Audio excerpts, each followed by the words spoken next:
Bilang isang ina, pinalaki niya si Cedric na mabait, responsable at may mabuting puso. Kaya nang lumapit sa kanya ang kanyang inaanak na si Sarah, luhaan at nagmamakaawang tulungan itong makipagbalikan kay Cedric. Hindi niya ito basta kayang talikuran. Ayon kay Sarah, may itinatagong sikreto ang bagong kasintahan ni Cedric na si Tabitha. May mga nakakita raw dito na pumapasok sa isang kilalang club at kumbinsido si Sarah na hindi ito ang babaeng nararapat para sa lalaking minsan itong minahal. Dahil sa pag-aalala para sa anak, pumayag si Conchita na alamin ang katotohanan. Ano na lang ang mangyayari? At sa paghahanap ni Conchita ng katotohanan para sa kanyang anak, ano kaya ang matutuklasan niya tungkol sa sarili niyang puso? Ako si Skylar at sabay-sabay nating tunghayan ang kwento ni Conchita. Sarah? Yon ang salitang lumabas sa bibig ni Conchita nang makita si Sarah, ang dating kasintahan ng anak niyang si Cedric. Namumugto ang mga mata ng dalaga. Magulo ang buhok nito, namumula ang ilong at halatang ilang oras nang umiiyak. Hindi agad nakapagsalita si Conchita dahil nagulat siya sa itsura nito. "Pasensya na po, Ninang," nanginginig na sabi ni Sarah. "Alam kong maaga pa at hindi po ako nagsabi na pupunta ako. Wala na po kasi akong ibang malapitan. Hindi ko na talaga alam ang gagawin ko. Nahihirapan na po ang kalooban ko." Lalong nag-alala si Conchita. "Anak, ano bang nangyari sa'yo? Bakit ganyan ang itsura mo? Kanina ka pa ba umiiyak? May nangyari ba sa pamilya mo?" Napailing si Sarah habang tuloy-tuloy ang pag-agos ng luha nito. "Hindi po sa pamilya ko. Kay Cedric po. Hanggang ngayon, hindi ko pa rin matanggap ang ginawa niya. Ilang buwan na po kaming hiwalay pero parang kahapon lang nangyari ang lahat. Hindi ko maintindihan kung paano niya ako nagawang kalimutan ng ganon kadali." Nanikip ang dibdib ni Conchita. Mabilis siyang tumabi at pinapasok ito sa loob. "Pumasok ka muna. Huwag tayo dito mag-usap." Tahimik na sumunod si Sarah. Pagkapasok sa bahay ay agad niya itong pinaupo sa sala. Naglagay siya ng isang basong tubig sa harapan nito. Habang nakatingin siya kay Sarah, hindi niya maiwasang maawa. Bata pa lang, kilala niya na si Sarah. Madalas itong nasa bahay nila noon. Kapag may okasyon ay kasama ito. Kapag may problema si Cedric ay madalas na si Sarah ang unang sumusuporta rito. Sa maraming taon ay halos itinuring na rin niya itong anak dahil siya rin naman kasi ang ninang ng dalaga. Kaya masakit din para sa kanya na makita itong ganoon ang kalagayan. "Dahan-dahan lang," malumanay niyang sabi. "Sabihin mo sa akin kung ano ang nangyayari. Hindi kita maintindihan kung puro iyak lang ang maririnig ko." Huminga ng malalim si Sarah bago nagsalita. "Ninang, alam kong hiwalay na kami. Alam ko pong wala na akong karapatan kay Cedric. Alam kong dapat ko nalang tanggapin ang lahat. Pero hindi ko po magawa dahil pakiramdam ko may mali talaga sa nangyari. Parang may dahilan na ayaw sabihin sa akin ng anak niyo, Ninang." Tahimik lamang si Conchita. Hindi niya agad sinagot yon. Sa totoo lang, hindi niya gaanong tinatanong si Cedric tungkol sa mga naging relasyon nito. Palaging on and off ang relasyon nito kay Sarah. Pero kailanman ay hindi na siya nangialam.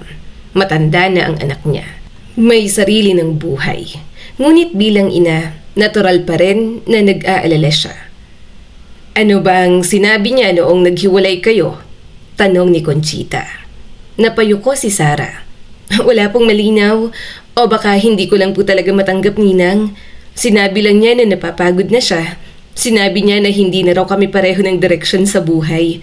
Sinabi po ni Cedric sa akin na kailangan niya ng space para malaman kung ano talaga ang gusto niya. Pero pakiramdam ko po, hindi yun ang buong katotohanan. Hindi naman po ganun si Cedric dati." Napaisip si Conchita. Totoong madalas mag-away ang dalawa. Minsan ay nagkakahiwalay. Pagkatapos ay magkakabalikan. Paulit-ulit na lamang. Nung una ay naniniwala siyang normal lamang yon sa mga kabataan. Ngunit habang tumatagal, napansin niyang hindi rin naging matatag ang pundasyon ng relasyon ng dalawa. Sara, maingat niyang sambit. Alam mo namang matagal nang magulo ang relasyon ninyo. Hindi naman yun lihim sa akin. Minsan nga akala ko ay pareho na kayong nasanay sa paulit-ulit na hiwalayan, balikan. Napaluha lalo ang dalaga. Alam ko po yun, Ninang. Hindi ko naman po itinatanggi. Marami rin akong pagkukulang sa kanya. Marami rin po akong nagawang mali. Pero kilala ko po si Cedric. At alam kong may dahilan kung bakit bigla po siyang nagbago. Tinitigan niya ito. May kakaibang paninindigan sa mga mata ni Sara. Ano ba talaga ang gusto mong sabihin? Tanong ni Conchita.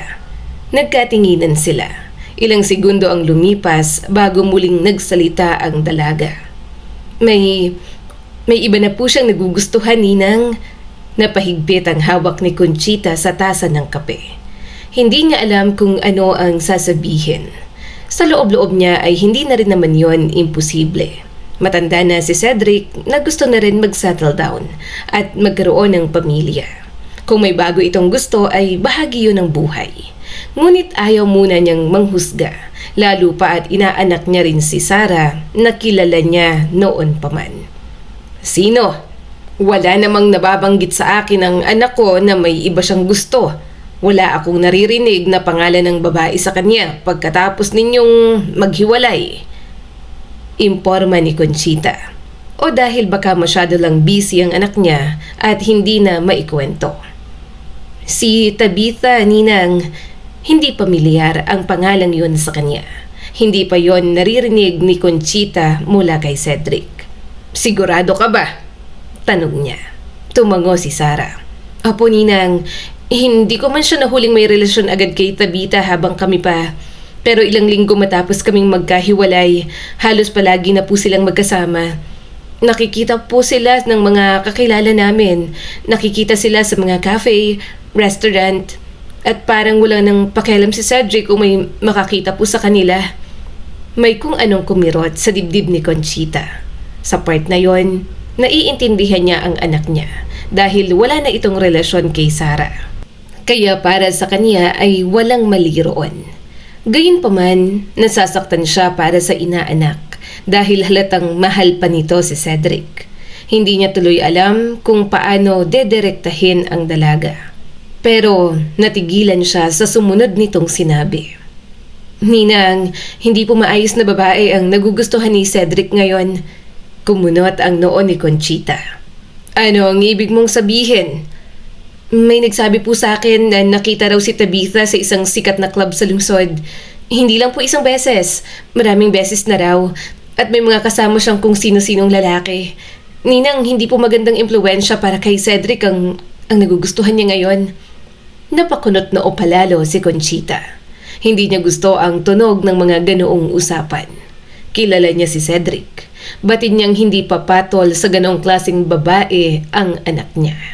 Sara, huwag muna kayong manghusga. Baka naman umiling agad ang inaanak niya at pinutol ang kung ano paman ang gusto niyang sabihin. Ninang, hindi ko po alam kung paano ipapaliwanag, pero pakiramdam ko po may mali talaga.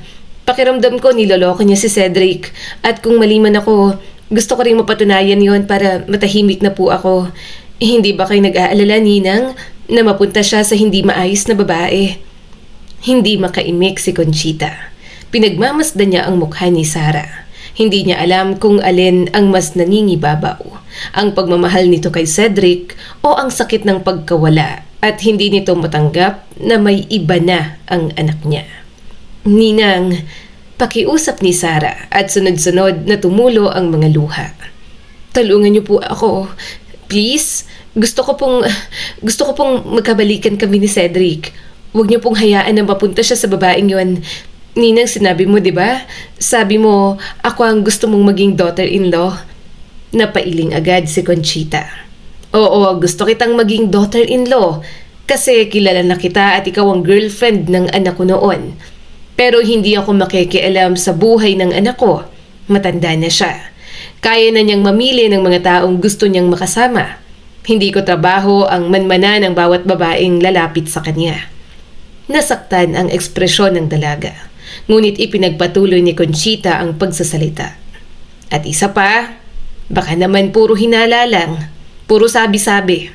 Hindi sapat yon para husgahan si Tabitha. Hindi nakaimik si Sarah. Pagkatapos ay dahan-dahan itong tumango. Ngunit hindi pa rin ito tumayo. Hindi pa rin ito umalis. Sa halip ay mas lalo lamang itong napaiyak. Naiintindihan ko po. Siguro nga wala na talaga akong karapatan. Siguro nga kailangan ko nang tanggapin na wala na kami. Pero mahal ko pa rin po si Cedric. Kahit hiwalay na kami, ayoko pa rin siyang makitang nasasaktan.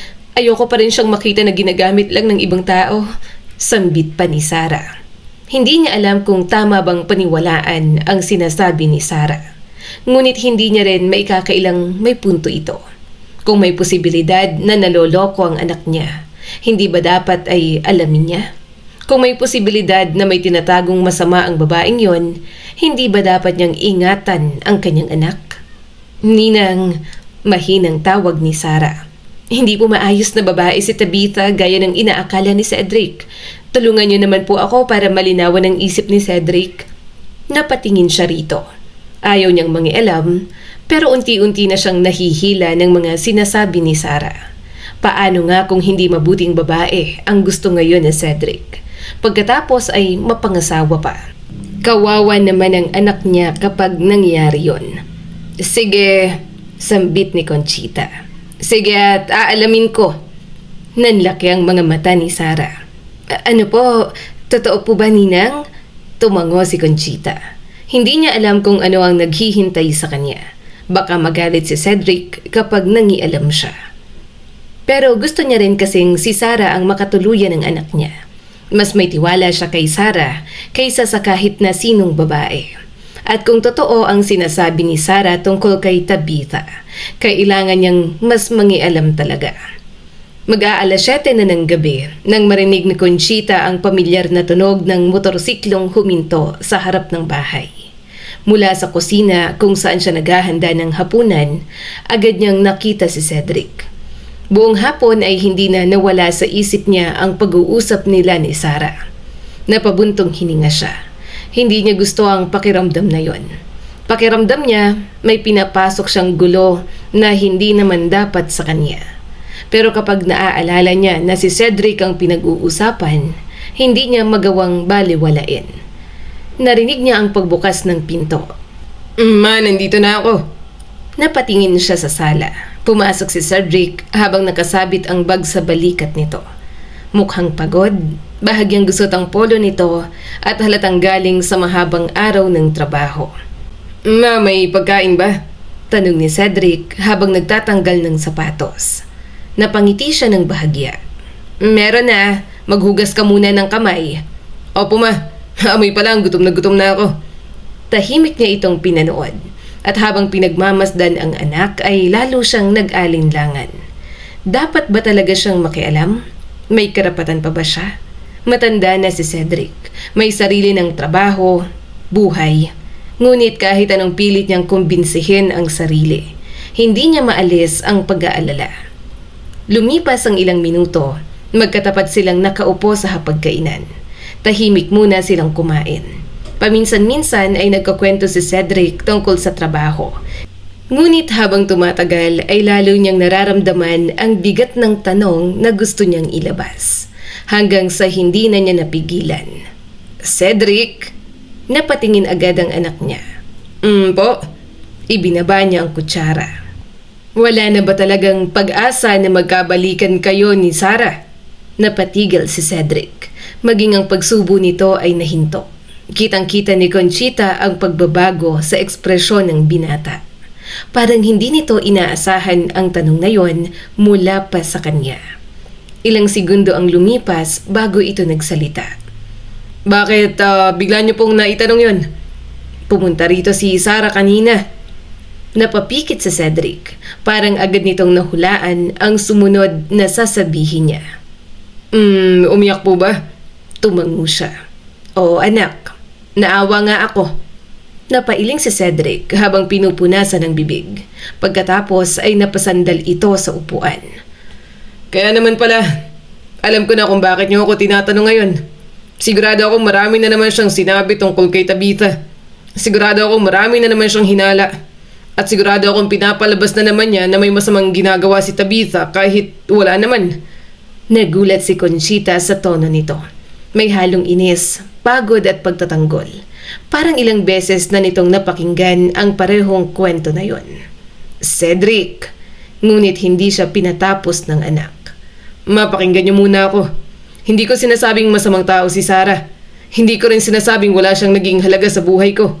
Pero matagal na kaming hiwalay at nahihirapan siyang tanggapin yon. Kaya sana huwag kayong basta maniwala sa lahat ng sasabihin niya. Hindi niya kilala si Tabitha gaya ng iniisip niya. Natahimik si Conchita. Pinagmasdan niya ang anak. Hindi niya madalas makitang ganoon ito. Karaniwan ay kalmado lamang si Cedric. Ngunit ngayon ay halatang sensitibo ang usapan. Anak, maingat niyang sabi. Nag-aalala lang din naman ako. Hindi ko kilala ang babaeng nagugustuhan mo ngayon. Saglit na umiwas ng tingin si Cedric. At ako rin po, ma. Nag-aalala rin ako. Kaya nga sinasabi kong huwag na ninyong pakinggan ng mga chismis. Tantanan na sana ni Sarah si Tabitha. Hindi naman alam ni Tabitha na may gusto ako sa kanya noong una. Wala siyang kinalaman sa paghihiwalay namin ni Sarah. Napagod na lang po talaga ako kay Sarah. Hindi na makapagsalita si Conchita. Nagdadalawang isip na tuloy siya bigla. Subalit nakapangako na siya kay Sarah. Natutulungan itong makipagbalikan kay Cedric. Napakamot ito sa batok. Nanliligaw na po ako kay Tabitha. Nanlaki ang mga mata niya. Gaano katagal? Napatawa ng kaunti si Cedric. Ilang buwan na rin kaso palagi akong busted. Pero ayokong sumuko, mama. Gustong gusto ko kasi talaga siya. Pakiramdam ko, siya na talagang para sa akin, ma. Napahigpit ang hawak ni Conchita sa baso. Ilang buwan na pala itong may nililigawang iba. Wala man lang siyang alam. So, sinasabi mong seryoso ka talaga sa kanya? Talagang gusto mo siya? Tanong pa ulit ni Conchita. Opo. Napapikit siya saglit bago muling dumila. Sino ba ang babaeng yan? Baka ginagawa ka lang katatawanan. Ilang beses ka nang binasted. Bakit ka iba busted? Wala namang mali sa'yo. Napalunok si Cedric. Hindi naman siguro, mama. Hindi ganun si Tabitha. Mataas lang talaga ang pader niya sa sarili niya. Cedric, ilang taon na nating kilala si Sarah. Mula pagkabata. Nakita natin kung paano siya lumaki. Kilala natin ang pamilya niya. Alam natin ang ugali niya. Alam natin ang mga pagkakamali niya. Alam din natin ang mga kabutihan niya. Hindi sumagot si Cedric. Pinagpatuloy niya pa rin. Pero si Tabitha, ano ba talaga ang alam natin tungkol sa kanya? Saan siya lumaki? Sino ang mga kaibigan niya? Ano ang pamilya niya? Ano ang mga pinagdaanan niya? Halos wala tayong alam. Pakiramdam ko, wala ka rin gaanong alam dyan sa babaeng nagugustuhan mo ngayon. Napabuntong hininga si Cedric. Tama ka po. Hindi ko pa po siya gaano kakilala pero pakiramdam ko naman mabuti siyang tao. Hindi niya pa nakikilala si Tabitha. Wala siyang konkretong dahilan para husgahan ito. Ngunit may bahagi sa kanya na hindi mapakali. Cedric, muli niyang sabi. Hindi ba pwedeng maghinay-hinay ka muna? 5 taon ang relasyon ninyong dalawa ni Sarah. Bakit ang dali sa yung bitiwan? Napailing ang anak niya. Mama, wala naman po sa tagal yun. Napagod na po talaga ako kay Sarah. Saka hindi naman po ako teenager. Kaya ko na magdesisyon para sa sarili ko. Hindi rin po ako bulag sa mga bagay na gusto kong makita. Doon siya natigilan. Hindi niya alam kung bakit. Ngunit yun mismo ang iniisip niya. Na parang bulag ang anak niya. Bulag sa paghanga, pagkagusto at sa posibilidad na baka may hindi ito nakikita. Ngunit hindi niya na yun sinabi. Ayaw niyang masaktan ito, ayaw niyang mag-away sila, kaya pinili niyang manahimik. Ano ba? Itutuloy ko ba? Buong araw na pinag-isipan ni Conchita kung itutuloy ba niya ang balak. Ilang beses niyang sinabi sa sarili na baka mali siya. Pabayaan ko na lamang ba si Cedric na mamuhay ayon sa gusto niya? Ngunit sa tuwing naaalala niya ang mga sinabi ni Sarah, bumabalik ang pagdududa.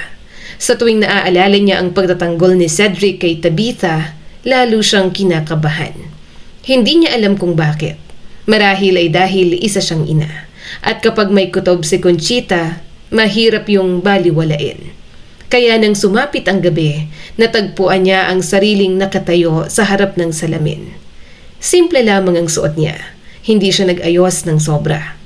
Isa lamang ang pakay niya. Tama lang para papasukin siya sa isang medyo high-end na club. Matanda na ako, papapasukin pa ba ako ron? Tanong niya sa sarili. Ano ba tong gagawin ko? Gusto niyang makita si Tabitha at malaman kung may katotohanan ba ang mga sinasabi ni Sarah. Gusto niyang makita ng mismong mga mata niya. Napabuntong hininga siya habang inaayos ang kanyang bag. Pero ang kaalamang nagtatrabaho siya sa club na yon, nag-aalala na ako. Bakit kasi papatol sa ganong babae ang anak ko? Bahala na nga. Nang makarating siya sa lungsod ay mas lalo siyang nakaramdam ng kaba. Matagal na mula nang pumunta siya sa mga lugar na ganoon. Mas lalo na sa isang club. Huminto siya sa kabilang kalsada. Pinagmasdan ang malaking gusali. Maraming mamahaling sasakyan. Maayos manamit ang mga tao. Napatawa siya ng mapait. Kaya ko bang pumasok dyan? Pasalamat na lang talaga ako na medyo baby face ako. Kung nakita siya ni Cedric ngayon, siguradong magagalit ito. Ngunit huli na kasi naroon na siya at hindi siya uurong. Pagpasok niya sa loob ay agad siyang sinalubong ng malakas na musika.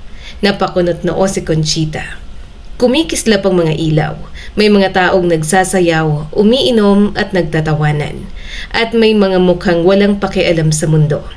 Paulit-ulit niyang tinitingnan ang larawan ni Tabitha sa cellphone niya. Pinadala yon ni Sarah kanina. Hindi naman mahirap tandaan ang mukha. Hindi niya nakita si Tabitha. Naglibot siya sa iba't ibang bahagi ng club, pero wala pa rin. Habang tumatagal ay lalo siyang nabibigo. Baka maling araw ang napuntahan ko. Baka walang pasok ngayon ang Tabitha na yon. Mahina niyang bulong. Napabuntong hininga siya. Handa na sana siyang umuwi. Ngunit may isang lalaking lumabas mula sa isang pribadong bahagi ng gusali. Napahinto si Conchita. Renato? Parang biglang tumigil ang oras. Parang nawala ang ingay at tanging iisang mukha lamang ang malinaw niyang nakita. Hindi. Imposible. Anong ginagawa niya rito? Kahit lumipas ang napakaraming taon, hindi niya yon makakalimutan. Renato? Si Renato? Ang unang lalaking minahal niya ng sobra. Ang lalaking ipinaglaban niya laban sa sarili niyang mga magulang. Ang lalaking pinangarap niyang makasama habang buhay. At ang lalaking isang araw ay basta na lamang naglaho ng walang paliwanag. Sa loob ng maraming taon ay pilit niyang tinanggap na hindi na niya ito makikita kailanman. Kaya ngayon, hindi niya maintindihan ang kanyang nararamdaman. Bumibilis ang tibok ng kanyang puso sa iba't ibang emosyon. Nagtagpo ang kanilang mga mata at hindi gaya ng inaasahan niya. Hindi ito nagulat ni Katiting. Sa halip ay unti-unti itong napangisi. Naglakad ito papalapit sa kanya. Napaatras si Conchita. Lintik, bakit siya lumalapit? Habang papalapit, mas lalo niyang nakikilala ang mukha ni Renato. Mas matanda na. May ilang guhit na ng edad, ngunit gwapo pa rin. Nakakainis, nakakagalit. Bakit ganon? Bakit parang walang nagbago? Samantalang siya, ilang dekada niyang pinasan ang sugat na iniwan nito. Conchita! Malalim ang boses na tawag sa kanya ni Renato. Napalunok siya. Narinig niya muli ang pangalan niya mula sa lalaking yon. Napaatras ulit si Conchita. Tila natutuwa naman si Renato sa reaksyon niya. Matagal-tagal din tayong hindi nagkita. Ang ganda mo pa rin. Kumunot ang noo ni Conchita. Nakangisi lamang si Renato na para bang wala itong utang na paliwanag. Para bang wala itong kasalanan. Pero pakialam niya ba? Ilang taon nang lumipas at nakalimutan niya na ito. Inisip niya pa nga noon na patay na si Renato. Hanggang sa muling nagsalita ang walang hiya niyang ex-boyfriend. Pero hindi ko inasahang makikita kita rito. Anong ginagawa mo rito? Naghahanap ka ng lalaking magagamit mo. Napakurap siya sa sinabi nito. Lalaki? Ikaw, anong sinasabi mo? Ngumisi si Renato. So ano? Ako ang hanap mo kung ganun. Napairap siya sa kakapalan ng mukha nito. May kapal ka pa pala ng mukhang magpakita sa harapan ko. Hindi ko alam na nandito ka. Kung alam ko man na nandito ka, hindi na para puntahan ka. Kasi pakialam ko sa lalaking katulad mo. Tumawa si Renato na parang nang-aasar pa. Tumanda na at lahat, mula noon hanggang ngayon, sobrang galing pa rin talagang mang-asar. Tingnan mo nga naman. Mainit pa rin ang ulo mo. Kaya pa rin kitang galitin, mahal. Lalong kumulo ang dugo niya. Talagang tinawag pa siya sa dati nilang tawagan. Parang uusok na ang ilong ni Conchita. Ngunit tila mas lalo pang natutuwa si Renato. Tiningnan siya nito mula ulo hanggang paa at pagkatapos ay ngumisi. Sabagay. Hindi ka naman mukhang customer. Nakakalokong sambit pa ni Renato. Ano ba? Nag-a-apply ka ba? Sabagay, pwede pa naman. Kahit 45 ka na, ang ganda mo pa rin. Napakurap siya. Ha? Ano bang sinasabi mo? Escort! Baka gusto mong maging escort. Nanatili ang mapang-asar ng ngiti nito. May agency ako. Kung gusto mong magtrabaho, pwede kitang tulungan. Maganda ka pa rin naman kahit may edad na. Sure na may magbubuk pa rin sa'yo at babayad ng malaki. Parang may sumabog sa loob ni Conchita. Sa isang iglap ay nawala ang lahat ng pagpipigil niya. At bago pa niya mapigilan ang sarili, malakas niya na itong sinampal. Napaling ang mukha ni Renato. Napatingin ang ilang taong nasa paligid nila. Pero maya-maya'y bumalik na rin naman sa kanya-kanyang ginagawa. At agad nang kumilos ang mga bouncer. Mukhang hahawakan siya, ngunit itinaas lamang ni Renato ang kamay. Hayaan nyo, ako nang bahala sa kanya. Napatigil ang mga bouncer. Si Conchita naman ay nanginginig sa galit. Sa lahat ng mga taon na nawala ito, ng mga taon na hindi ito nagbigay ng paliwanag. Ganon ang mga salita na kanyang matatanggap. Kasing ugali ka na pala ngayon ng hayop, Renato. Mahina ngunit mariin niyang sabi. Bahagyang natawa si Renato at yon ang mas lalong nagpagalit sa kanya. Masakit pa rin pala ang sampal mo. Pero na-miss ko yung mabigat mong kamay Manahimik ka. Napangiwi siya. Gusto niya itong sapakin at sigawan. Gusto niyang itanong kung bakit. Ngunit wala ni isang salita ang lumabas. Dahil natatakot siya sa sagot. O baka mas natatakot siya na wala itong sagot kung bakit bigla na lang itong nawala. Naglakad siya paalis. Ayaw na niyang makita ang mukha nito. Ayaw na niyang marinig ang boses nito. Ngunit bago siya makalayo, narinig niya itong magsalita. Conchita! Hinawakan nito ang braso niya at hinila siya palapit sa dibdib nito. Ano ba? Pinilit niyang magpumiglas pero hindi siya makawala. Nakikiliti siya sa balbas nito at hiningang tumatama sa kanyang tainga. Balik ka rito kapag namimiss mo na ako. Natatawang bulong ni Renato. Matagal ka na rin namang walang asawa. Wala na sigurong nagpapasaya sa'yo gabi-gabi. Kailan ba ang huli? Parang may malamig na tubig na ibinuhos sa kanya. Dahan-dahan siyang lumingon at matalim itong tiningnan. Ang bastos ng bibig mo. Pero puno rin siya ng pagtataka. Paano nito nalaman? Paano nito nalaman na byuda na siya? Hindi naman sila nagkita sa loob ng napakaraming taon. Wala siyang alam tungkol dito at sigurado siyang wala rin dapat itong alam tungkol sa kanya. Malakas niya itong tinulak at muling sinampal. Layuan mo ko, Renato. Hindi ka nakakatuwa. Natawa lang si Renato at yun ang huling bagay na narinig niya bago siya tuluyang tumalikod. Mabilis siyang naglakad palabas ng club. Hindi na niya hinanap si Tabitha. Hindi na niya naalala ang investigasyon niya sa dalaga. Dahil iisang mukha lamang ang laman ng isip niya. Si Renato. Ang lalaking dapat ay bahagi na lamang ng nakaraan. Ang lalaking akala niya ay hindi na niya muling makikita pa. Nanginginig siya habang nasa biyahe pa uwi. Hindi pa rin siya makapaniwala. Talagang nakita niya si Renato. Para lang siyang binangungot ng ilang minuto sa buhay niya. Akala ko, patay nang walang hiyang yon. Parang maiiyak na sabi ni Conchita. Bakit biglang nandun ang itlog na yon? At ano siya ngayon? Recruiter ng mga escort? Naiinis niyang binuksan ang gate. Ay, ewan ko. Saka pakialam ko ba? Nang makapasok sa bahay, nadatnan niya si Cedric. Mukhang ito na ang nagluto ng pagkain.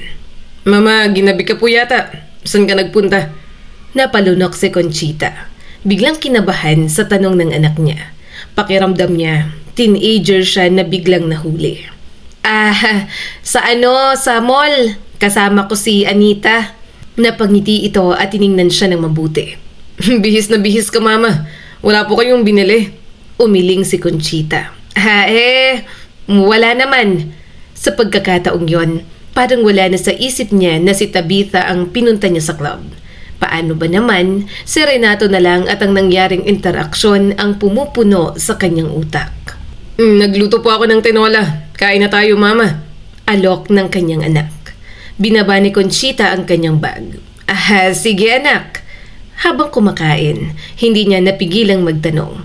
Hindi mo ba maipapakilala sa akin si Tabitha? Para naman mapanatag ako kung anong klaseng babae ang nagugustuhan mo ngayon.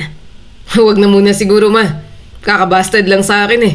Susubukan ko pa ulit. Saka baka mabigla yun kapag pinakilala ko siya sa iyo.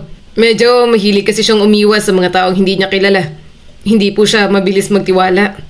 Tumango-tango si Conchita. Ano bang trabaho ang meron siya? Janitress sa office, ma. Mahina siyang suminghap. Hindi na siya nakapagsalita. Kasi iniisip niya kung alam ba ng anak niya na nagtatrabaho sa club si Tabitha. Gayunpaman, ayaw niya rin magpadalos-dalos dahil wala naman siyang ebidensya. Hindi niya pa rin nakukumpirma. Baka hindi ito maniwala katulad ng hindi nito paniniwala kay Sara. 2 araw na sinubukan ni Conchita na huwag isipin si Renato. 2 araw din niyang sinubukang ituon ng pansin sa tunay niyang pakay. Si Tabitha ang pupuntahan ko ron. Ngunit sa tuwing naaalala niya ang club, hindi ang mukha ng dalaga ang pumapasok sa isip niya, kundi ang nakakainis na ngisi ng lalaking matagal na niyang ibinaon sa nakaraan. Napabuntong hininga siya habang nakaupo sa sala. Pakiramdam niya ay parang siya ang bumalik sa pagiging dalaga. Hindi dahil may natitira pa siyang damdamin para rito, kundi dahil muli nitong ginulo ang isip niya na matagal nang tahimik. Anak, may pupuntahan ulit ako. Baka malita ako ng uwi. Huwag ka mag-alala. Nagluto na ako ng pagkain. Initin mo na lang. Bilid niya kay Cedric nang tumawag siya rito. Saan na naman kayo pupunta, ma? Napakagatlabi si Conchita. Sa tabi-tabi lang. Gusto kong gumala. Mag-isa ako dito sa bahay. Palagi ka pang nasa trabaho. Kung binibigyan mo ako ng apo, di sana hindi ako lumalaya sa bahay. Natawa naman si Cedric. Mama, apo agad. Wala pang ang asawa. Ipanalangin mo na lang po na payagan akong manligaw ni Tabitha. Napahinga na lang siya ng malalim. Hindi niya talaga alam kung anong meron kay Tabitha na gustong gusto ng anak niya. Malakas pa naman ang pakiramdam niya na nagsinungaling ang babaeng gusto nito kay Cedric. Kaya mas determinado siya ngayon kaysa noong unang punta niya. Pagdating niya sa club, hindi na siya gaanong natigilan sa mga ilaw at ingay. Hindi rin siya nag-aksaya ng oras sa pagmamasid sa paligid. Diretso siyang naghanap. Pinagmasdan niya ang mga mesa, mga empleyado at mga taong paro at parito. At makalipas ang ilang minuto, nakita niya rin ang hinahanap. Si Tabitha. Siya na yon, hindi ba? Agad niya itong nakilala mula sa larawang ipinakita ni Sara. Mahaba ang buhok, maganda, makinis, at halatang sanay makisalamuha sa mga mayayamang customer. May suot itong uniform na hapit. May dalang tray at kasalukuyang nagsiserve ng inumin sa isang grupo ng mga lalaki. Napakurap si Conchita. Waitress ba siya rito? Yun bang trabaho niya rito? Pero mukhang hindi alam ng anak ko na may sideline siya rito. Hindi niya itatago ang bahaging ito sa anak ko kung wala siyang kahiyahiyang ginagawa. Wala pa naman siyang nakikitang masama sa pagiging waitress ni Tabitha sa club. Ngunit hindi pa rin mapakali ang isip ni Conchita. Naalala niya ang kwento ni Sara. Dahan-dahan niyang inilabas ang cellphone. Sinubukan niyang kunan ng larawan si Tabitha. Kung maipapakita niya kay Cedric na nagtatrabaho ito sa club, baka magkaroon man lamang ito ng kaunting pag-iingat. Inayos niyang anggulo, itinaas ang cellphone, ngunit bago pa niya mapindot ang kamera, may aninong biglang humarang sa harapan niya. Napakunot noo si Conchita at nakita niya kung sino yon at agad siyang napasimangot. Ikaw na naman? Nakangisi si Renato. Ang sakit naman ng tono mo. Ganyan ka na ba talaga bumati sa akin? Hindi niya pinansin ang sinabi nito. Ibinalik niyang cellphone sa bag at agad na tumayo.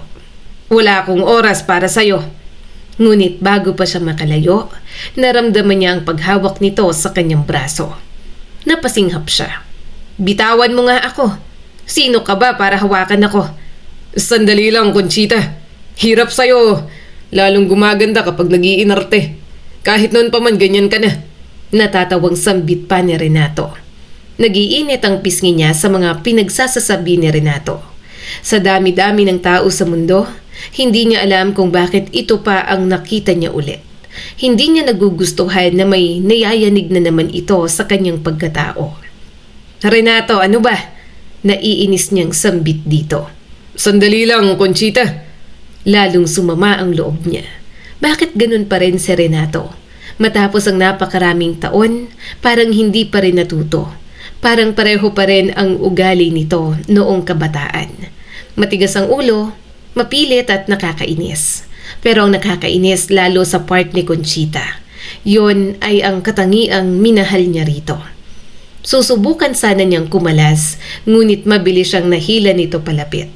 Napaatras siya dahil sa gulat. At sa isang iglap ay napaupo siya sa kandungan nito sa sofa ng pribadong bahagi ng club.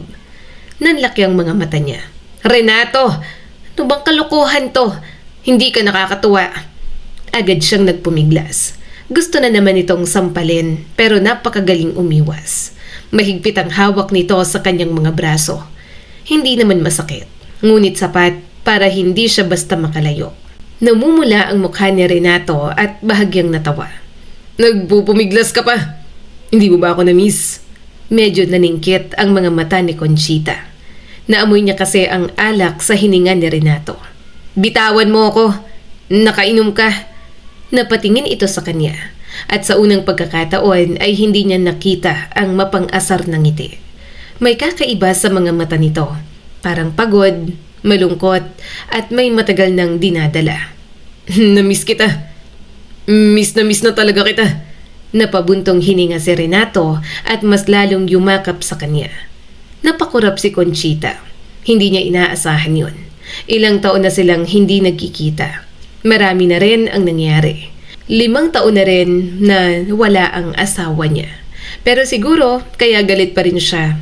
Kasi kahit nag-asawa siya, hindi pa rin nahigitan ng mister niya ang mga alaala ni Renato sa kanya. Ikaw tong biglang naglaho na parang bula. Naiiritang sambit ni Conchita. Biglang naalala ang mga nangyari sa nakaraan.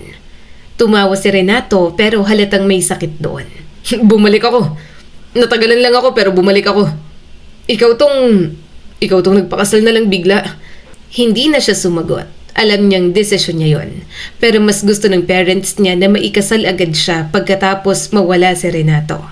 Kailangan dahil kung hindi, magiging isa siyang kahihiyan. Bitawan mo ako.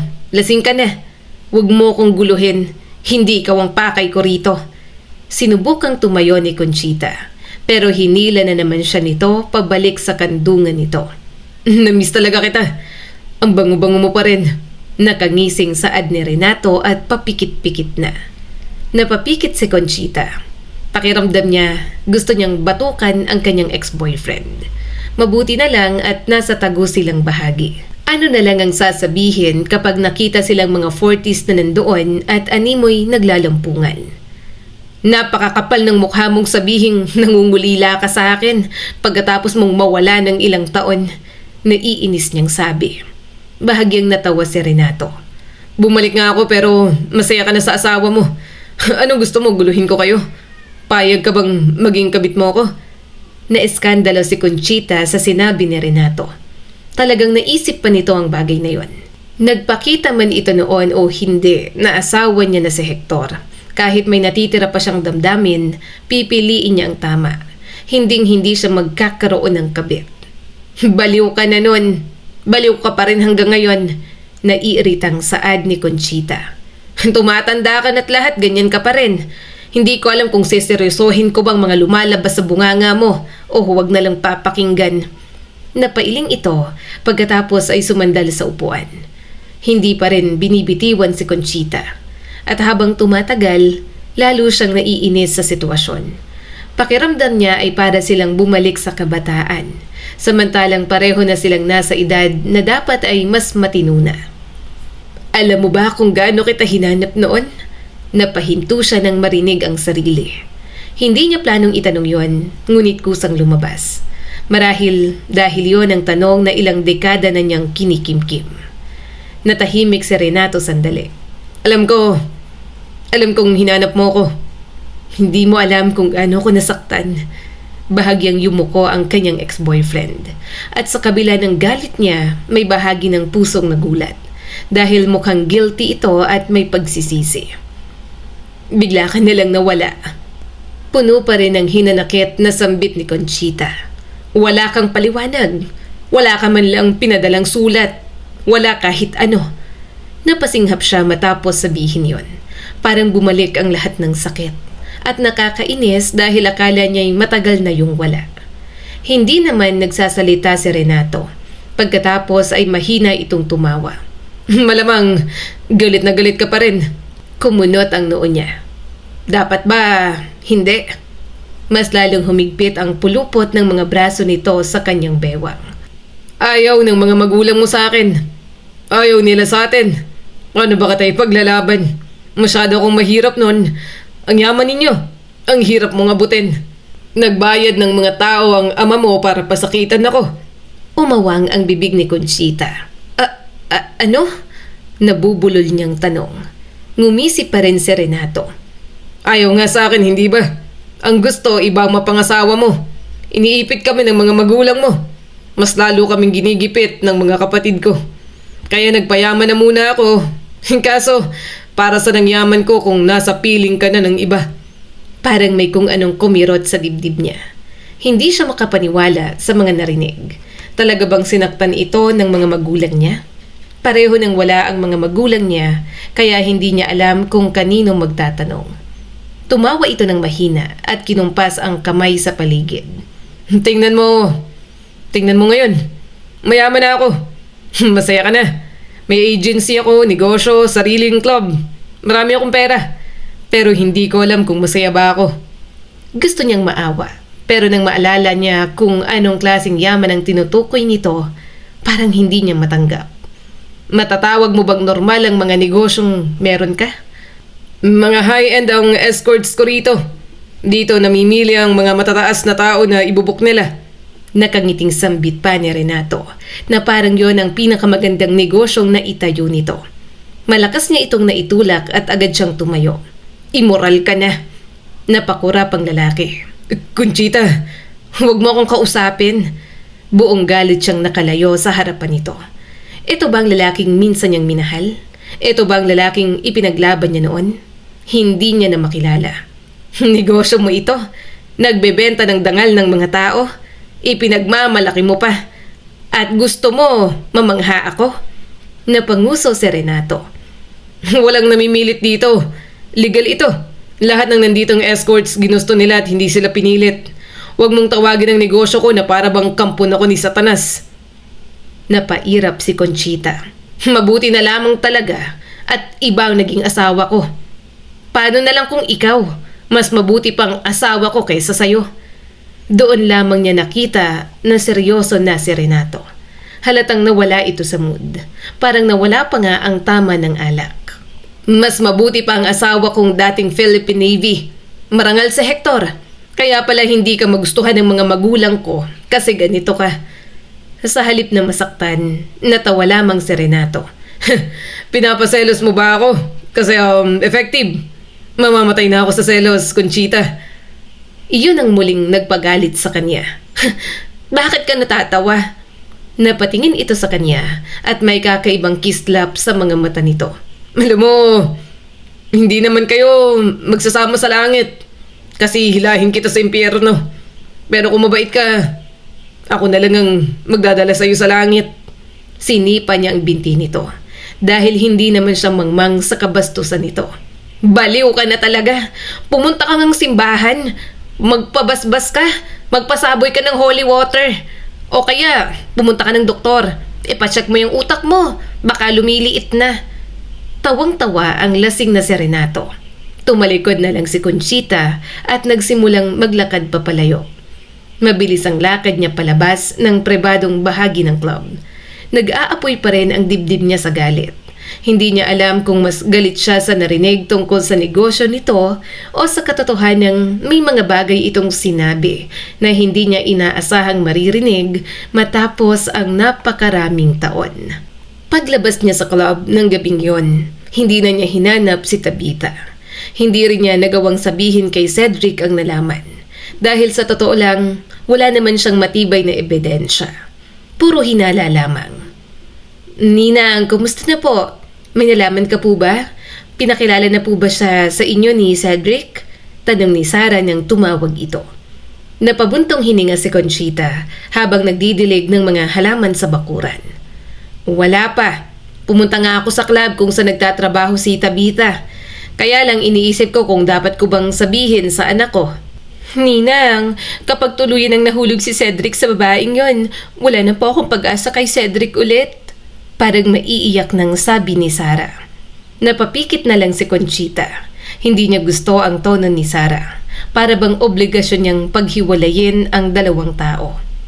Sarah, hindi naman siguro tama na makialam tayo ng ganyan.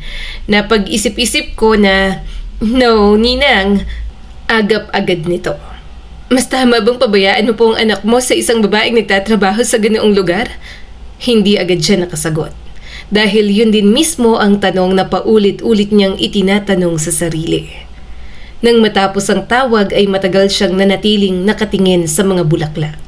Hindi siya mapalagay. May kung anong bumabagabag sa kanya. Kaya makalipas ang ilang oras ay muli siyang nagdesisyon. Babalik si Conchita. Kakausapin niya mismo si Tabitha. At kapag wala talaga siyang makitang masama, titigilan na niya ang lahat. Mahalaga sa kanya na mapagbigyan si Sarah. Pero mas mahalaga pa rin ang kapakanan ng sarili niyang anak. Mas pamilyar na sa kanya ang club ng gabing yon. Hindi na siya gaanong naiilang at natatakot sa malalakas na musika. Tahimik siyang naglakad sa gilid habang naghahanap ng pagkakataong makausap si Tabitha. Ngunit bago pa niya makita ang babae, may isang pamilyar na figura ang umagaw sa kanyang pansin. Naniga si Conchita. Cedric? Parang huminto ang mundo niya. Hindi siya maaaring magkamali. Anak niya yon. Nakasuot ng simpleng polo. Mukhang bagong dating at hindi nag-iisa. Kasama nito si Tabitha na mukhang tinable pa nito. Agad na kumabog ang dibdib ni Conchita. Mabilis siyang nagtago sa likod ng malaking dekorasyon malapit sa hallway. Ayaw niyang makita siya ng anak, lalo na sa lugar na yon. Ano na lang ang iisipin ng anak ko? Napakawala ng mama niya kung kailan tumanda. Bakit ba siya nandito? Mula sa kinatatayuan, kitang-kita niya ang dalawa. Mukhang seryoso ang usapan at nagtatalo pa nga. Nakakunot ang noo ni Cedric, samantalang tila naiiyak naman si Tabitha. Ano ang nangyayari? Bulong ni Conchita. Lalong lumakas ang tibok ng puso niya. Hindi niya alam kung bakit, pero bigla siyang kinabahan. Mukhang may problema yata. At sa unang pagkakataon, nakita niyang hindi masaya ang anak niya kapag kasama si Tabitha. May sinasabi si Cedric, may ipinapaliwanag at paulit-ulit itong umiiling. Samantalang si Tabitha naman ay tila pilit na lumalayo. Ano ba kasi ang pinag-uusapan nila? Pero kakalapit niya. Nagulat siya na malapit na pala siya sa stage ng mga lalaking sumasayaw. Umawang ang bibig niya nang makita ang isang lalaking sumasayaw sa harap niya habang nakasuot ng leather na brief. Sa kabilang side, ibang mga lalaki rin na sumasayaw na nilalagyan ng tip ng mga babaeng customer. Diyos ko po, tinakpan niya agad ang mga mata. Sorry, may biglang humawak sa kanyang braso. Napasinghap si Conchita. Ay, mabilis siyang napalingon at agad siyang napasimangot. Ikaw na naman? Napasimangot si Renato. Ikaw na naman din? Ano, para manood ng mga ganyan? Halika sa office at gigilingan kita. Exclusive pa. Aha? Naiskandalo lalo si Conchita. Agad siyang umalis doon at pumunta sa mas madilim na bahagi para magtago. Bigla na naman siyang hinila ni Renato kaya gulat na gulat siya. Bakit mo ba ako ginugulat? Singhal ni Conchita. Bakit kasi nagtatago na parang espiya? Lalo siyang nainis. Susubukan sana niyang kumalas ngunit hindi siya pinayagan nito. Bitawan mo ko, Renato. Isa. Tatamaan ka talaga sa akin. Ngumisi ang walang hiya niyang ex-boyfriend. Wala akong balak makipagtalo rito. Tara sa office. Doon tayo magtalo. At bago pa siya makapagsalita ulit ay halos kaladkarin na siya nito papunta sa isang koridor. Renato! Tumahimik ka nga muna. Naririndi ako. Napairap si Conchita. Bitawan mo nga ako. Hindi ako mag-iingay kung hindi ka nangingialam sa mga ginagawa ko.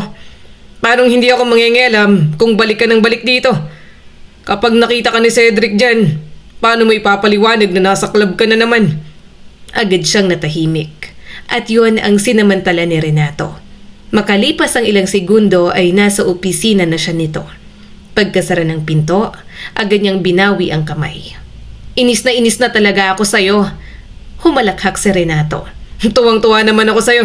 Balik ka ng balik rito. Namimiss mo ba ako?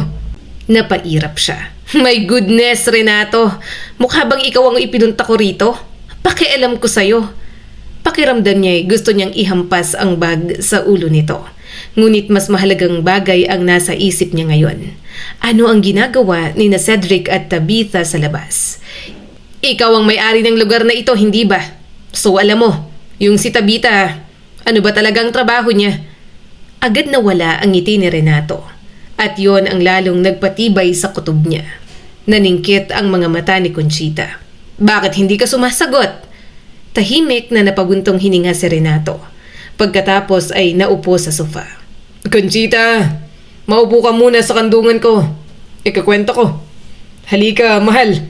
Sa pagkakataong yon, hinambalos niya na talaga ito ng bag. Tatanong ako ng maayos, para kang siraulo. Muli siyang natawa. Nasa nang maayos dyan? Palagi mo ko sinasampal at hinahampas. Pasalamat ka. Kahit mabigat ang kamay mo. Muli niya itong hinampas ng bag. Maya-maya'y bigla itong sumeryoso. Tigilan mo na ang pakikialam sa relasyon nila. Parang may malamig na tubig na ibinuhos sa kanya. At bakit? Anak ko si Cedric. Ang ibig kong sabihin, hayaan mo silang ayusin ang problema nila. Kumunot ang noo niya. Bakit parang protektadong-protektado mo si Tabitha? May relasyon kayo. Humalakhak naman si Renato. Inis na siya. Tipong gusto nang laslasin ang lalamunan nito.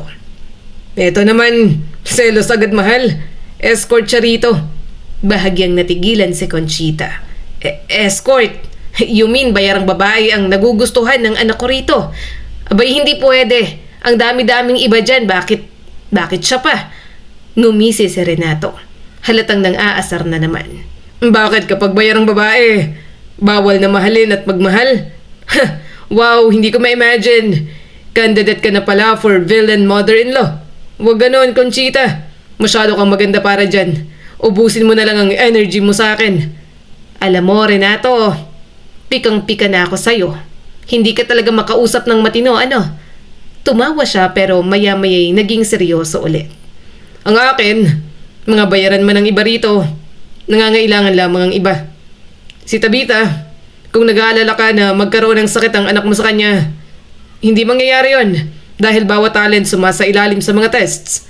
Palagi yung updated kasi mga bigating tao ang mga nagpapabook.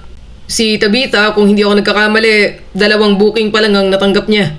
Pero mas madalas siyang waitress. Tumatanggap siya ng escort, bookings nito lang. May kapatid siyang may sakit at matagal nang ginagamot at palagi niyang kailangan ng malaking pera. Umawang ang bibig ni Conchita. Hindi niya alam kung ano ang dapat na maramdaman. Hindi niya inaasahan yon.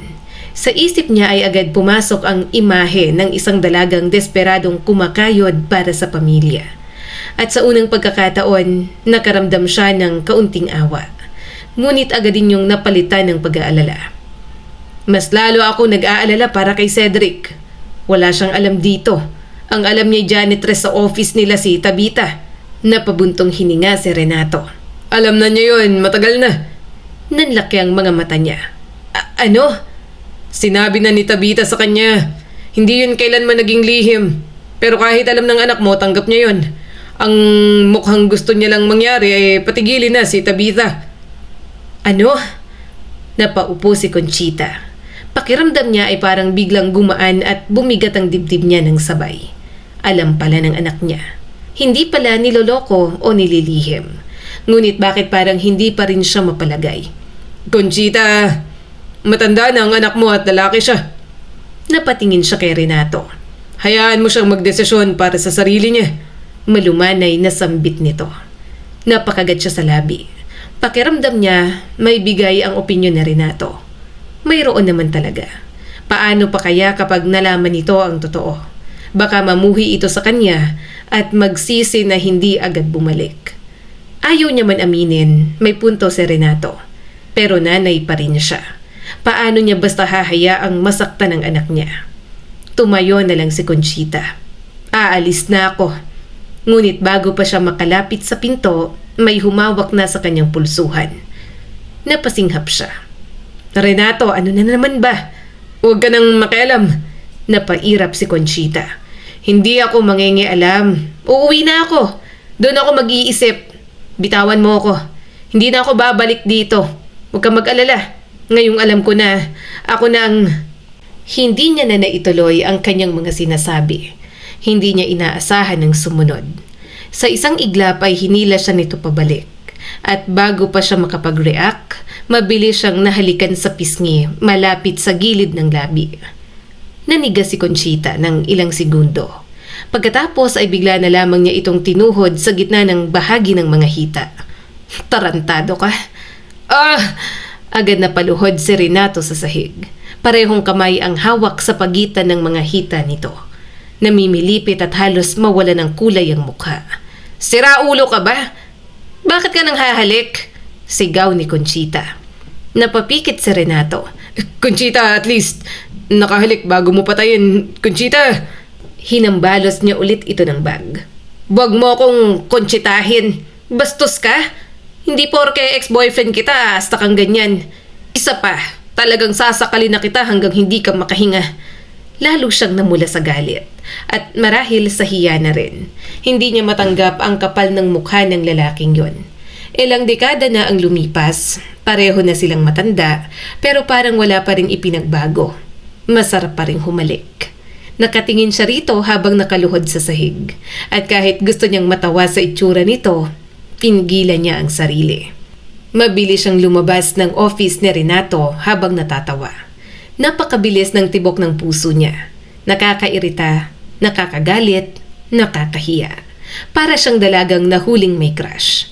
Mukhang pagkatapos ng napakaraming taon, pagkatapos ng lahat ng sakit na iniwan nito, pagkatapos ng lahat ng galit na inipon niya, may kapangyarihan pa rin si Renato na guluhin ang katahimikan ng kanyang puso. Pagkatapos ng gabing yon, pilit na isinantabi ni Conchita ang lahat ng nalaman niya. Hindi naging madali.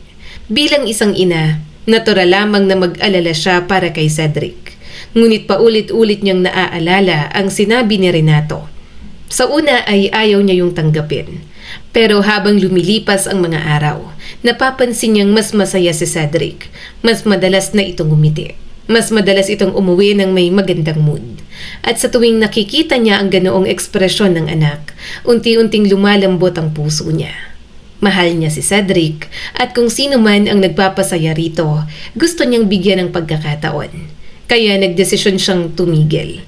Hindi na siya mag-iimbestiga. Hindi na siya makikialam. Maghihintay na lang siya kung kailan magiging handa ang anak niya na ipakilala ng maayos si Tabitha. Subalit hindi lahat ay ganoon kadaling tumanggap. Mas lalong naging desperado si Sarah. Halos araw-araw itong tumatawag. Halos araw-araw rin itong naghahanap ng paraan para pag-usapan si Cedric. Ninang, hindi pa rin po ba nagbabago ang isip ni Cedric? Tanong ni Sarah. Napabuntong hininga siya. Hindi. Baka naman pwede mo pa siyang kausapin, Ninang. Mahal na mahal ko pa rin po kasi si Cedric. Napatingin siya rito. Nasaktan siya para kay Sarah. Pero wala na siyang magagawa sa damdamin ng anak niya na nagbago na. Sarah, tama na. Huwag na nating pilitin na maibalik pa ang mayroon sa inyo ni Cedric noon. Matagal na kayong tapos.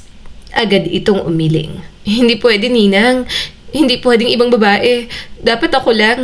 Sarah, napabuntong hininga si Conchita. Inaanak kita kaya sasabihin ko ito ng derechahan. Nakikita ko kung gaano mo kamahal ang anak ko. Pero nakikita ko rin kung sino ang mahal ni Cedric. Ayaw niyang makasakit. Ngunit minsan, mas masakit ang kasinungalingan kaysa katotohanan. Kaya dapat nang malinawan si Sarah. Kung talagang mahal mo si Cedric, hayaan mo siya kung saan siya magiging masaya. Sambit pa ni Conchita. Mas masasaktan sa'yo kapag pinilit natin ang isang lalaking hindi ka na mahal. Lalong namuo ang luha sa mga mata ni Sarah. Ang sama-sama ng pakiramdam ko, Ninang. Pakiramdam ko wala akong nagawa para ipaglaban ang relasyon po namin dati. Hindi mo kasalanan. Baka hindi lang talaga kayo ang para sa isa't isa. Umiling si Sarah. Pagkatapos ay mabilis nitong pinunasan ang mga luha. Siguro nga hindi ko lang matanggap. Makalipas ang ilang minuto, tahimik itong umalis ng bahay. At habang pinagmamasdan niya ang papalayong sasakyan nito, tahimik siyang nagdasal. Sana ay maging maayos ang lahat. Kinagabihan ay abala siya sa kusina. Katatapos lang niyang magligpit nang marinig niya ang pagbukas ng pinto. Ma, nandito na ako. Napangiti siya. Anak, kumain ka na ba? Kumain na. Nakangiting sambit ni Cedric. Ngunit agad siyang natigilan dahil may isa pang tao na pumasok. At nang makita niya kung sino yon, bahagyang lumaki ang kanyang mga mata. Si Tabitha. Napakaganda ng dalaga sa simpleng damit. Walang makapal na makeup. Walang kahit anong nagpapakitang nagtatrabaho ito sa club. Isa lamang itong ordinaryong dalaga na mukhang kinakabahan. Good evening po, tita. Marahang bati ni Tabitha. Napangiti si Conchita. Good evening din. Halatang kinakabahan ang dalaga. Samantalang si Cedric naman ay tila masaya. At bago pa man siya magtanong ay nagsalita na ang anak niya. Ma, napangiti ito pagkatapos ay hinawakan ang kamay ni Tabitha. Si Tabitha po, girlfriend ko na po siya. Parang may kung anong init na dumaloy sa dibdib ni Conchita. Kahit alam ng anak niyang naging minsang bayarang babae si Tabitha, may pagmamahal, respeto at pagmamalaki pa rin sa boses ni Cedric. Bahagya siyang napangiti. Iniisip na wala siyang dapat ipag-alala dahil tama ang kanyang pagpapalaki sa kanyang anak. Napangiti si Conchita. Talaga? Tapos na ba ang panliligaw? Ilang beses ka nga ulit nabasted? Napatawa si Cedric. Matagal na pong tapos, ma. Kami na at hindi ko na po siya pakakawalan pa. Hindi binanggit ni Cedric ang anumang tungkol sa club. Hindi rin binanggit ni Tabitha. At naiintindihan niya kung bakit. Hindi yon ang gustong ipaalala ng dalawa. Hindi yon ang nais ng mga itong maging sentro ng pagkatao ni Tabitha. At para kay Conchita, nire-respeto niya yon. Kaya nagkunwari siyang walang alam. Sa halip ay ngumiti siya sa dalaga. Tabitha, madalas ka nang bumisita rito para hindi naman ako nag-iisa. Kapag wala kang ginagawa ay dumaan ka rito. Isama mo na rin ang kapatid mo para makilala namin. Agad itong napangiti. Sige po, tita. Bandang 10:00 ng gabi nang ihatid ni Cedric si Tabitha. Pagkatapos maglinis ng bahay, nagtungo na rin si Conchita sa kanyang silid. Pagod siya sa mahabang araw na yon.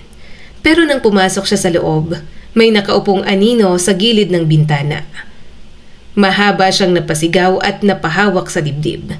Halos lumundag palabas ang puso niya. Mabilis niyang binuksan ang ilaw. Napangisi si Renato. Parang normal na bagay ang umakyat sa bintana ng ibang tao. Good evening, mahal! Bati nito sabay kindat. Good evening ka dyan! Napahalakhak ito. Samantalang si Conchita ay halos mawala ng malay. Alam mo bang muntik na akong atakihin sa puso? Renato, bakit ka nasa kwarto ko? Napangiti ito. Dumaan lang. Dumaan? Saan ka dumaan? Sa bintana? Napapikit si Conchita. Pakiramdam niya ay nauubos na ang pasensya niya. Kapag hindi ka umalis dyan, sisipain ko ulit ang kulubot mong itlog. Napahalakhak si Renato. Gusto mong tingnan kung kulubot?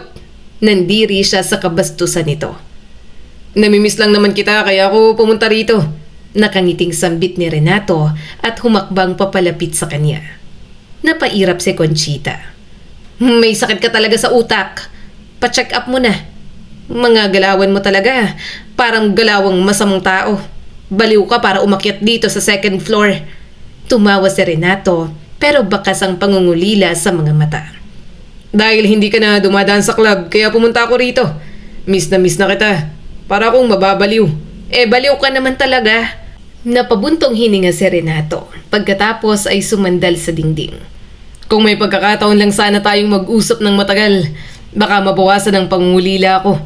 Napatingin pa ito sa kama. Namimiss ko ng pakiramdam na nakahiga sa kama. Tapos nakapatong ako. Nakakadiri ka talaga kahit kailan, Renato. Lumayas ka sa pamamahay ko. Ang tanda-tanda mo na, ganyan pa rin kabastos ang utak at bunganga mo. Gwapo pa rin naman. Pagyayabang nito. Napailing siya. Imposibleng makausap ng matino si Renato. Pero ang mas nakakainis, may bahagi ng puso niyang natutuwa dahil naroon ito. Hindi niya gustong aminin yon kahit sa sarili niya.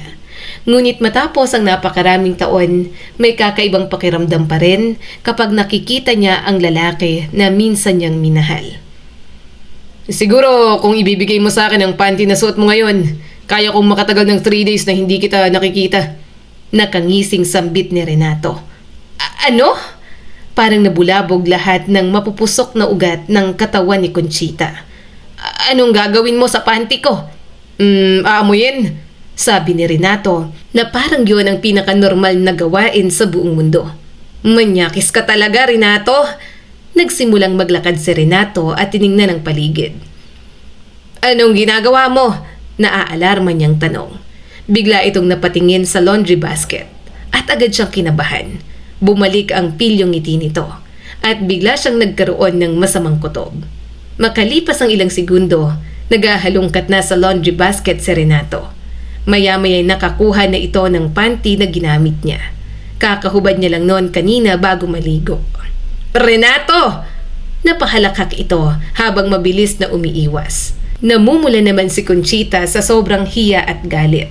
Isauli mo yan! Panty ko yan! Hindi pa nalalabhan! Ano bang gagawin mo? Nakangisi pa rin si Renato. Halatang sayang-saya na naaasar siya ng ganoon. Souvenir! Kadiri ka! Mas lalo lang itong natuwa. At bago niya mahabol ay mabilis nang nakalabas ng bintana si Renato. Nilagay pa sa bulsa ng pantalon ang panty niya. Hoy! Walang hiya ka! Narinig pa niya ang malakas na tawa nito mula sa labas. At tuluyan ang naglaho sa dilim. Naiwang nakatayo si Conchita sa gitna ng silid. Pulang-pulang mukha, naiinis, nahihiya. Pero sa kasamang palad, bahagya rin siyang napapangiti. Ang dami talagang mga questionableng pag-uugali ang lalaking yun. Napaupo siya sa kama. Pagkatapos ay napailing. Talagang walang ipinagbago si Renato. Pero sa kabila ng lahat ng inis na nararamdaman niya, hindi niya maitatangging matagal na panahon na walang taong nagbigay ng ganoong kaligayahan at kaguluhan sa kanyang tahimik na buhay. Simula ng araw na yon, hindi na siya tinantanan ni Renato. Pero kung saan-saan niya nakikita ang walang hiya. Gaya na lang nung isang araw, sinamahan siya nito sa nail salon. Hindi ka ba napapagod? Para kang asong nawawalan na nakahanap ng amo. Bulong ni Conchita, pilit na itinatago ang ngiti sa kanyang mga labi. Tumawa ng mahina si Renato. Isang tunog na tila kumikiliti sa kanyang balat. Paano ko mapapagod kung ang premyo ko ay ang pinakamagandang babae na katulad mo? Tingnan mo nga mga kuko mo. Bagay na bagay sa kulay ng labi mo. Sigurado akong lalo kang gaganda kapag ako nang kasama mo sa hapunan. Huwag ka nang magmatigas, Conchita. Alam nating dalawa na bibigay ka na sa akin. Napairap si Conchita. Ngunit ang kanyang puso ay tumitibok ng mabilis. Sa loob ng ilang linggo, naging anino niya na si Renato. Sa palengke, sa simbahan, at ngayon, pati sa nail salon ay sumusulpot ang lalaki. Para itong timang na walang ibang ginawa, kundi ang guluhin ang kanyang payapang buhay. Ngunit sa bawat pangungulit, unti-unting nag-iiba ang pader na itinayo ni Conchita sa loob ng maraming taon. Sarap mong sakalin, Renato. Sige lang, basta't ang kamay mo ang hahawak sa leg ko. Tatanggapin ko ng maluwag. Sagot ni Renato sabay kindat. Kahit 10 beses mo pa akong sakalin, basta't pagkatapos nun, hahayaan mo kong ihatid ka sa bahay. Huwag mong kalimutan na ang pag-ibig ko ay parang utang sa Bombay. Hindi nawawala hanggat hindi nababayaran. Tawang-tawa siya sa sobrang kakornihan nito. Pagdating niya sa bahay, akala niya'y ligtas na siya. Ngunit pagpasok niya sa kanyang kwarto, isang anino ang mabilis na lumitaw mula sa gilid ng kortina. Halos tumalon si Conchita sa gulat. Ano ba? Para kang akyat bahay. Paano kung makita ka ng mga kapitbahay? Sigaw niya rito. Humarap si Renato na may mapang-akit ng ngiti. Sino ba namang hindi magiging akyat bahay kung ang tanging paraan para makita ka ay ang dumaan sa bintana? Hindi ko na kayang maghintay sa labas, Conchita. Ang daming tao sa labas. Paano ko dadaan sa pinto? Sa sandaling yon, bumigay na si Conchita. Ang lahat ng pagtanggi, ang lahat ng pag-iwas, natunaw sa init ng tingin ni Renato. Hinila siya nito palapit at bago pa man siya makapagsalita, nadama na niya ang mga labi ng lalaki sa kanyang mga labi. Hindi lamang basta pagdampi, kundi gutom, sabik at puno ng pangungulila. Sinalubong ni Conchita ang halik na yon ng may katumbas na bagsik. Sa gitna ng kanilang pagnanasa, napadpad sila sa may pinto ng kwarto. Kaso, isang malakas na katok ang bumasag sa katahimikan. Ma, kasama ko pa mga office mates ko. Magiinuman kami sa sala. Sigaw ni Cedric mula sa kabilang panig ng pinto. Nanlaki ang mga mata ni Conchita. Pigil na pigil niya ang sariling ungol na muntik nang kumawala. Ang kanyang mga kuko ay bumaon sa balikat ni Renato. Kinabahan siya ng sobra. Oo anak, sige walang problema, sagot ni Conchita. Ang boses ay pilit na ginagawang normal kahit na ang kanyang paghinga ay putol-putol. Narinig niyang lumayo ang mga yabag ni Cedric. Nang makasiguro siyang wala na ang anak sa labas, bumalik ang atensyon niya kay Renato. Hindi man lang natinag, bagkos ay lalo pang naging agresibo. Dinaig pa nila ang mga teenager sa labis na pananabik. Nang matapos ang lahat, nakasandal si Conchita sa pinto. Tiningnan niya si Renato na tila hindi rin makapaniwala sa nangyari. Sa edad nilang yon, bakit tila mas matindi pa ang apoy kaysa noong kabataan nila? Walang hiya ka talaga. Hindi mo ako tinigilan hanggat hindi ako naaakit sa'yo. Bulong ni Conchita habang inaayos ang kanyang damit. Tumawa si Renato at hinila siya pabalik sa kama. Masyado na tayong matanda para magkahiyaan. Hindi mapalayas ni Conchita si Renato dahil alam niyang may mga tao sa ibaba. Ang mga office mate ni Cedric ay nagsimula ng magtawanan at magingay sa sala. Napilitan silang magtabi sa kama, magkayakap at nagbubulungan sa dilim. Para kay Conchita, ang init ng katawan ni Renato ay tila isang kumot na nagbibigay sa kanya ng seguridad. Ngunit nang dumating ang madaling araw, muling bumalik ang kaba niya. Kailangan ng umalis ni Renato bago magising ang anak niya. Habang naglalakad ang lalaki patungo sa bintana, biglang bumukas ang pinto ng kwarto. Ma, kukuha lang, sambit ni Cedric, ngunit napatigil ito nang makita ang isang anino na mabilis na tumalon palabas ng bintana. Ano yun ma? May pusa bang pumasok dito? Mabilis na tumayo si Conchita at hinarap ang anak. Pilit na itinatago ang gulo ng kanyang buhok. Oo, pusa yun anak, wag mo nalang pansinin. Napakunot ang noo ni Cedric. Parang ang laking pusa naman yata nun, mama. Pagkatapos noon, nagtungo si Conchita sa kusina upang magluto ng almusal. Habang kumakain sila, napansin ni Conchita na tahimik si Cedric. Tila may malalim na iniisip. Biglang tumingin ang anak sa kanya. Seryoso ang mga mata at may bahid ng pag-aalala. May dinidate ba kayong lalaki ngayon? Sa isang iglap, naibuga ni Conchita ang kape sa kanyang bibig. Halos mabura ang mukha ni Cedric sa talsik ng kape. Ngunit hindi ito gumalaw. Nanlaki ang mga mata ni Conchita at parang aalis ng puso niya sa kanyang dibdib. Hindi niya alam kung paano sasagot. Bakit mo naman naitanong yan? Ano ba ang pumasok sa isip mo? Tanong ni Conchita habang mabilis na nagpupunas ng labi gamit ang tissue. Ngumiti ng bahagya si Cedric at nagpunas na rin ng mukha. Medyo natawa pa. Hindi ko alam pero parang ibang aura nyo nitong mga nakaraang araw. Mas masigla kayo at kanina parang may nakita kong anino sa kwarto nyo na hindi naman mukhang pusa. Okay lang naman po kung gusto nyong makipag-date ulit. Basta maayos na lalaki at matino ang itatabi nyo. Suportado ko po kayo. Sa pinto nyo po sana padaanin. Huwag na sa bintana. Para kayong mga teenager na nagtatago eh. Hiyang-hiya si Conchita. Gayunpaman, napangiti siya sa suporta ng kanyang anak. Cedric, may gusto kong sabihin sa'yo. Panimula ni Conchita. Ang lalaking tinutukoy mo, siya ang totoo mong ama. Napatigil si Cedric sa pagguya. Inaasahan niya ang galit, pagtataka o marahil ay ang pagtanggi. Kasi si Hector pa rin naman ang tinuring nitong ama kahit na alam nito ang totoo. Ngunit ang nakita niya ay ang unti-unting paglabas ng isang ngiti sa mga labi ng kanyang anak. Matagal ko na pong alam na hindi ko totoong ama si Papa. Kahit mahal ko siya. Akala ko po ay wala ng buhay ang totoo kong ama. O baka kinalimutan niya na tayo.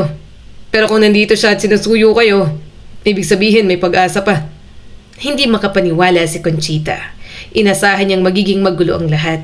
Ngunit si Cedric, tila mas tanggap na ang sitwasyon kaysa sa kanya. Ang bigat na dinadala niya sa loob ng maraming taon, tila biglang naglaho. Napalitan ng isang uri ng kaluwagan na hindi niya maipaliwanag. Wala ka bang hinanakit sa kanya? Hinayaan kanyang lumaki na hindi siya kailanman nakilala. Pero hindi niya rin naman alam na may anak kami at ikaw yon, sambit ni Conchita. Umiling si Cedric at hinawakan ang kamay niya. Ang mahalagay nandito na siya ngayon at mahal kayo.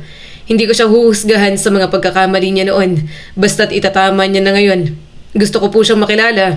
Gusto kong malaman kung anong klaseng lalaki ang nakapagpaibig sa inyo ng ganito. Napangiti na lang si Conchita. Kaya naman, nang makapasok sa trabaho ang kanyang anak, sinabihan niya si Renato na pumunta sa bahay ng gabi. Sasabihin niya na ang totoo. Ang tagal na ng mga taon na lumipas. Kaya siya noon pinilit pakasalan si Hector ay dahil buntis na siya sa anak nila ni Renato. Iniwan siya ni Renato kaya si Hector ang sumalo sa kanya. Subalit bago pa sumapit ang gabi, bigla siyang nakatanggap ng tawag. Good evening po. From Limbo Hospital po. Sinugod po sa ospital si Mr. Cedric Palma. Nagkaroon po ng aksidente, car crash. Umawang ang kanyang bibig. Nanginginig ang mga kamay ni Conchita. Hindi niya na matandaan kung paano siya nakapunta ng ospital. Namalaya niya na lang nakasama niya si Renato at si Tabitha na panayang iyak katulad niya. Kailangan po ng dugo ng pasyente as soon as possible. Maraming dugo ang nawala sa kanya. Saad ng doktor. Sinabi niyang blood type niya. Pero hindi siya pwedeng mag-donate. Kaya si Renato agad ang tiningnan niya. Ikaw match kayo ng dugo. Mag-ama kayo. Kailangan ng dugo ng anak mo. Nanlaki ang mga mata ni Renato. Anak ko? Oo nga, bilisan mo na. Magpatuso ka muna ron at magbigay ka ng dugo. Mamaya ko na ipapaliwanag. Singhal ni Conchita. Gulat na gulat pa rin si Renato habang ginigiya ng nurse. Nang maging stable na ang kalagayan ni Cedric, doon pa lang sila nakahinga ng maluwag. Hinihintay na lang nilang magising. Bakit hindi mo sinabi sa akin? Tanong ni Renato. Paano ko sasabihin kung ilang taon kang hindi nagpakita? Nang magkita tayo ulit, naisip ko, hindi mo na kailangan malaman pa. Iba naman ang naging ama niya. Ibang lalaki ang sumalo sa aming mag-ina. Malungkot na sambit ni Conchita. Tumulo ang mga luha ni Renato. I'm sorry. Hindi ko alam kung paano makakabawi. Hinawakan niya na lang ang kamay nito. Dito ka na sa tabi namin at huwag na kaming iiwan. Matanda na tayo para magalit sa isa't isa. Sulitin na lang natin ang mga natitirang buhay natin na magkakasama tayong tatlo. Naluluhang niyakap siya ni Renato. Para sa kanya, nang malaman niya ang side nito, wala nang may kasalanan. Wala nang sinisisi si Conchita. Nangyari na ang nangyari kasi yon ang nakatadhana para sa kanilang dalawa. Lumipas ang mga araw, nalaman nilang si Sarah ang may dahilan ng car crash. Nung una ay hindi makapaniwala si Conchita. Pero nang makita niya ito na humihingi ng sorry, hindi niya mapigilang maawa. Nagalit si Cedric pero dahil kinikilala niya pa rin ito bilang dating kasintahan, pinakawalan at binigyan pa rin ng pagkakataon. Hindi na itinuloy ang demanda. Pero kailangang siguraduhin na hindi na makakalapit dito at kay Tabitha. I now pronounce you husband and wife. Pareho silang napangiti ni Renato. Matanda na sila, pero ang bongga ng kasal nila. Mas bongga kaysa sa naging kasal nila ni Hector noon. Ayaw nitong ibigay ang simpleng kasal, lalo pa at yon ang matagal nitong pangako sa sarili. You may now kiss the bride. Napapikit si Conchita nang lumapat ang mga labi ni Renato. Napag-usapan nilang sweet kiss lang, pero halos lamunin na ang labi niya.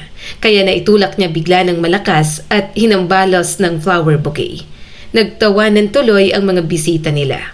Nakakainis, bulalas ni Conchita. Pasalamat ka na, nakasal na tayo.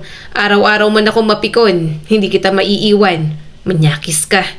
Sa huli, napangiti na lang si Renato at namumulang binigyan siya ng mas marahan at puno ng pagmamahal na halik. Ang kwentong ito ay nagpapaalala na ang pagmamahal ay hindi laging madali at hindi rin laging naaayon sa ating plano. Minsan kailangan nating tanggapin na may sariling desisyon at landas ang mga taong mahal natin, kahit natatakot tayong masaktan sila. Muli, ako si Skylar at sana ay may bago na naman kayong natutunan sa kwento natin ngayon. Maraming salamat po.